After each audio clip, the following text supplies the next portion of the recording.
हे भगवे आमचे रक्त तळपतो तप्त हिंदवी बाणा, अरे भगवे आमचे रक्त तळपतो तप्त हिंदवी बाणा, सात गोत्र अन धर्म आमचा शिवसेना शिवसेना शिवसेना।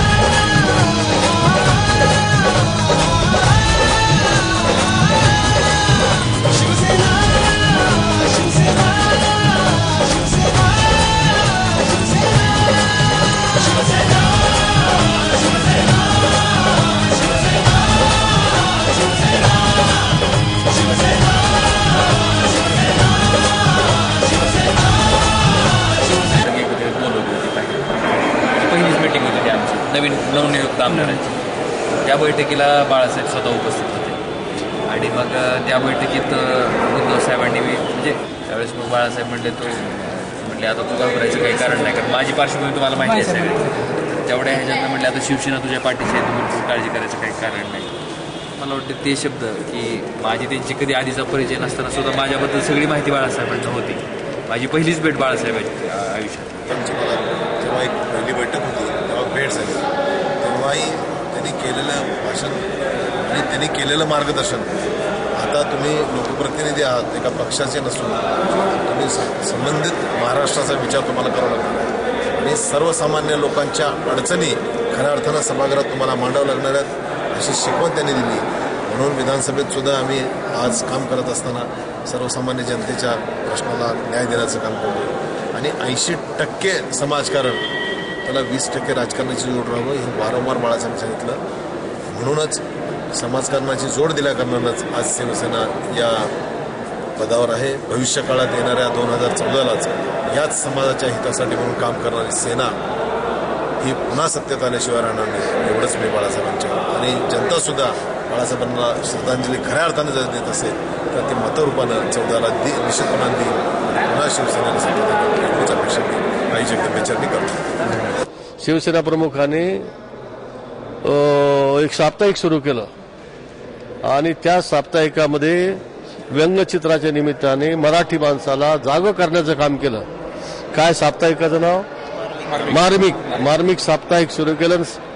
साप्ताहिकाच्या माध्यमातून मराठी माणूस, मुंबई शहरात राहणारा मराठी माणूस यांना मान सन्मान मिळाला पाहिजे आणि कालांतराने 65-66च्या दरम्यान मराठी माणसांच्या न्याय हक्कासाठी शिवसेना पक्षाची स्थापना करून आज जे काही महाराष्ट्रामध्ये मराठी माणसाला मान सन्मान मिळतो आहे, आज जे काही मराठी माणसाच्या संबंधी महाराष्ट्रामध्ये चांगलं बोललं जातं आहे, त्याला केवळ आणि केवळ शिवसेना प्रमुख बाळासाहेब ठाकरे हेच एक असे व्यक्ती आहे आणि म्हणून आठवणीतले बाळासाहेब म्हणजे मराठी माणसाचा स्वाभिमान जागृत करण्याचं काम, मराठी माणसाचा स्वाभिमान टिकवण्याचं काम आणि मराठीला चांगल्या प्रकारे लोकांच्या मध्ये नेण्याचं काम जगामध्ये विश्वामध्ये कोणी केलं असेल तर त्यांचं नाव आहे श्रीयुत बाळासाहेब ठाकरे, शिवसेना प्रमुख बाळासाहेब ठाकरे।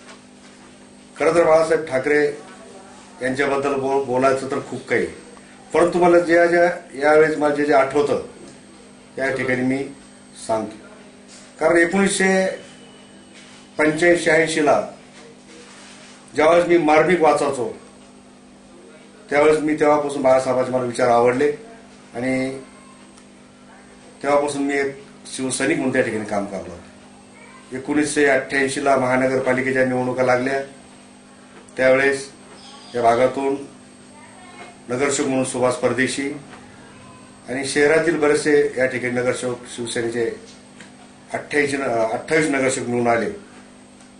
बाळासाहेबांबद्दल जर सांगायचं, 88ला बाळासाहेबांची सभा होती, त्यावेळेस आम्ही इथून बरेचसे कार्यकर्ते माझ्याबरोबर, येथील देशमुख असेल, गायकवाड असतील, जगताप असतील, अनेक या ठिकाणी शिवसैनिक माझ्याबरोबर होते।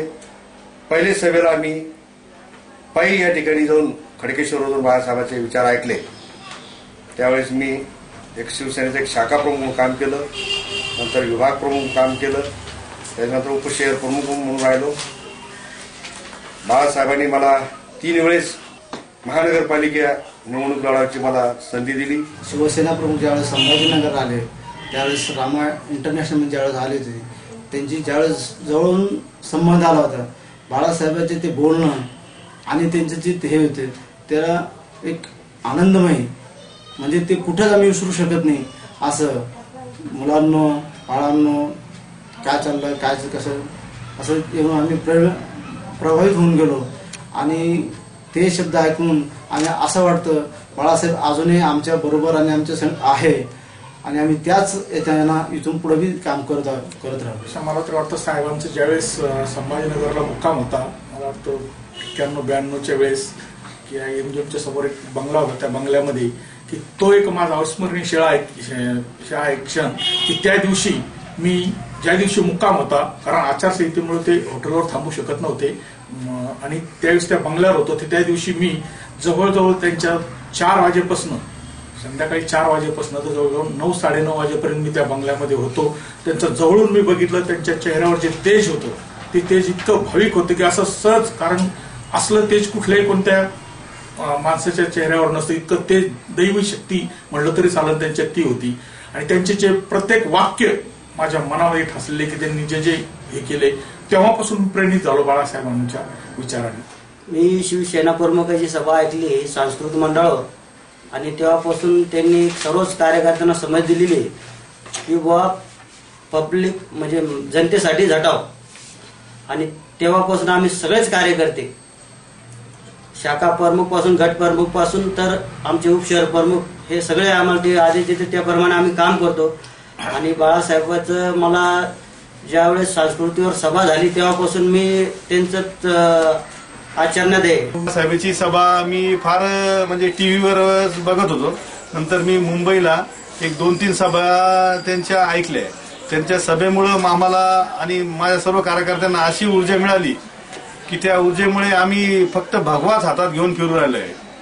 आणि 80% समाजकारण आणि 20% राजकारण हा करण्याचा बाळासाहेबांचा जो आम्हाला सांगितलेला आदेश आहे, तो आदेश आम्ही पाळून तेच आम्ही राजकारणात करतो. शिवसेनेचं कार्य करत असताना बाळासाहेबांना भेटण्याची इच्छा होती, बाळासाहेबांसारख्या परमेश्वराला बघायची इच्छा होती. ही इच्छा कधी पूर्ण होईल असं मनात आणत असताना माझ्या आईचं दुःख निधन झालं आणि योगायोगाने बाळासाहेब त्यावेळेस संभाजीनगरमध्ये होते. माननीय संपर्क नेते अवचट साहेब त्यावेळेस संभाजीनगरचे संपर्क प्रमुख होते. त्यांनी मला फोन केला. त्यावेळेस मी माझ्या आईच्या दुःखात होतो, परंतु ते मला म्हटले, अरे तुला बाळासाहेबांना भेटायचं का? आईचं दुःख क्षणभर मी बाजूला ठेवलं आणि बाळासाहेबांना भेटण्याकरता तात्काळ होकार दिला आणि माननीय खासदार धूत साहेब यांच्या बंगल्यावर गेलो. बाळासाहेब हे धूत साहेबांच्या शेवटच्या एक बागेच्या एका लिंबाच्या झाडाखाली बसले होते. सर्वजण बाळासाहेबांना उत्सुकतेने बघत होते आणि मी तिथं बघितलं आणि ते त्यावेळेस एकदम जवळून बाळासाहेबांचं दर्शन झालं. हा सर्वात माझा त्यावेळेसचा म्हणजे प्रत्यक्ष दर्शनातला बाळासाहेबांना भेटण्याचा पहिला योग. बाळासाहेब त्यावेळेस पुढे आले, हॉलमध्ये बसले. अवचट साहेबांनी माझी ओळख करून दिली आणि त्यावेळेस माझं परिचय थोडक्यात करून दिला. असे आई यांच्या आईचं दुःखद निधन झालेलं आहे. बाळासाहेबांनी ते म्हटले, का आईचं आजारी होत्या का? मी म्हटलं हो आजारी होत्या आणि वय पण खूप झालं होतं. बाळासाहेबांनी आईप्रमाणे माझ्या डोक्यावरून हात फिरवला.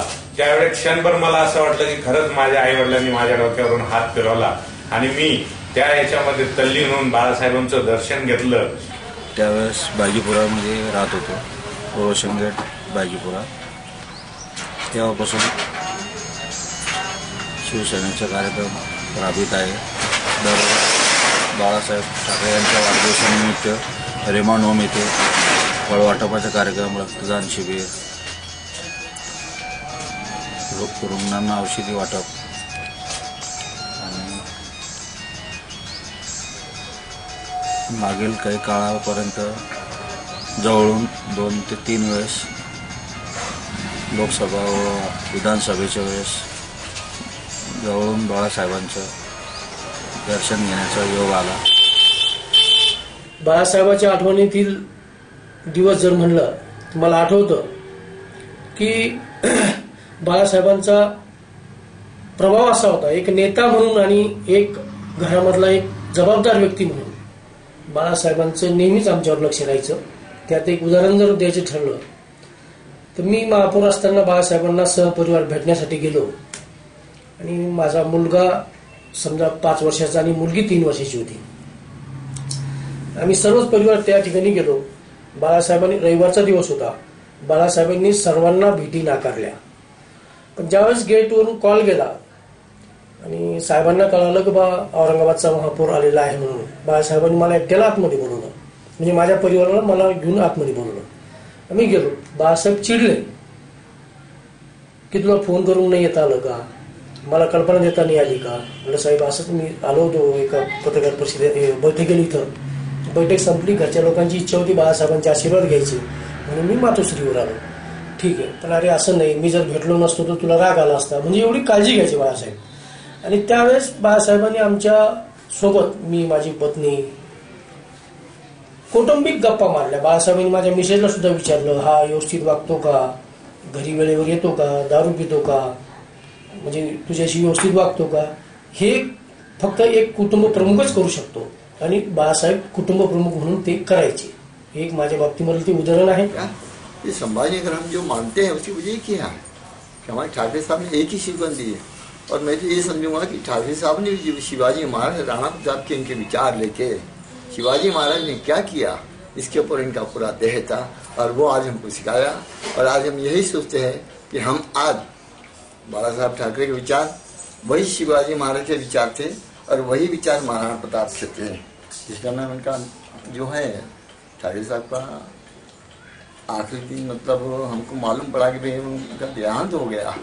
उस दिन मुझे पूछा गया तो मैंने एक ही कहा था, कैसा नेता होने वाला नहीं, न होने वाला नेता, किसके सामने कभी झुका नहीं, न झुकेगा, लेकिन आखिर तक नहीं झुका. जिसके अंदर के राष्ट्रपति ताकत उनके पास आके झुकते थे, पंतप्रधान जैसे आके झुकते थे. दुनिया का ऐसा कोई आदमी बाकी नहीं रहा जो ठाकरे साहब को नहीं बढ़ाऊंगा. और मेरी मुलाकात करीबन 3 बार हुई उनकी.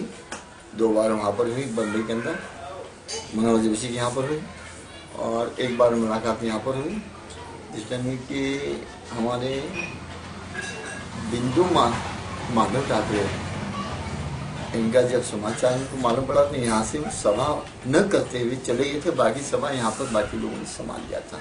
हम इतना ही बोलेंगे कि हम जितना ठाकरे साहब को आज के टाइम में मना है उतना और किसी को नहीं माना, और उनके विचार से आज ही हम चल रहे हैं. एकदा मुंबईला शिवाजी महाराजांचं पुतळ्याचं अनावरण होतं, तिथं सार विमानतळावर.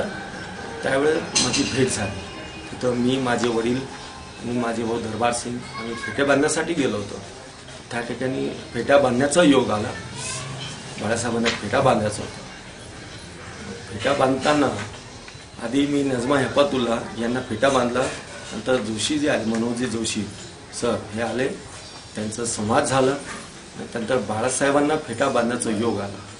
तो बाळासाहेबांना भेटलो त्यावेळेस माझ्या अंगावर एकदम शहारे आले. बाळासाहेब प्रत्येक वेळेस त्यांचं भाषण चालू होताना त्यांचं ते तो जो वाक्य माझ्या समोर जमलेल्या सर्व हिंदू बांधवांनो, तो शब्द मला माझ्या मनामध्ये त्यावेळेस एकदम म्हणजे छाती फुगल्यासारखं बघायचं वाटत की बाबा बाळासाहेब एक हिंदू राष्ट्रामध्ये सर्व हिंदू बांधव भगिनींना जे शब्द म्हणायचे, उच्चार करायचे, तो एक आज पण माझ्या केव्हा स्मरणामध्ये राहील. मी बऱ्याच वर्षांनी मी शिवसेनेमध्ये काम करतो. मी ज्यावेळी शाखा प्रमुख होतो त्यावेळेस योग असा आला की शाखा प्रमुखला बाळासाहेबांची भेट होणार म्हणल्यानंतर एवढा आनंद झाला आम्हाला. मग आम्ही धावत गडबडीमध्ये धूत यांच्या बंगल्यावर गेलो. तर धूत यांच्या बंगल्यावर खैरे साहेब, धूत साहेब आणि बाळासाहेब हे तिघं पण बसलेले होते. त्यांच्या तो जी सीन आहे ती सीन पाहून मला एवढं प्रसन्न वाटलं, कारण बंगल्याच्या बाहेर बसलेले होते. आम्हाला प्रसन्न वाटलं आणि आम्ही थोड्याच अंतरावर अलीकडे बसलेले होतो बंगल्याच्या बाजूला. त्याच्यानंतर मग बाळासाहेब मध्ये आले ते एकदम जवळ आले. आम्ही त्यांचं चरण स्पर्श केलं आणि चरण स्पर्श केल्यानंतर असं आम्हाला वाटलं की ह्या व्यक्तीमध्ये, बाळासाहेबमध्ये अशी एक काहीतरी ताकद आहे, ही चमत्कारिक ताकद आहे. आणि आम्हाला एकदम असं प्रसन्न आणि काहीतरी एखाद्या देवाचं दर्शन झाल्यानंतर असं जे माणसाला प्रसन्न वाटतं त्या पद्धतीचं आमच्या मनामध्ये हे झालं. आणि खरंच आमचं नशीब म्हणून आमची बाळासाहेबांची भेट झाली. आम्ही खरंच भाग्य समजतो आमची बाळासाहेबांची भेट झाली.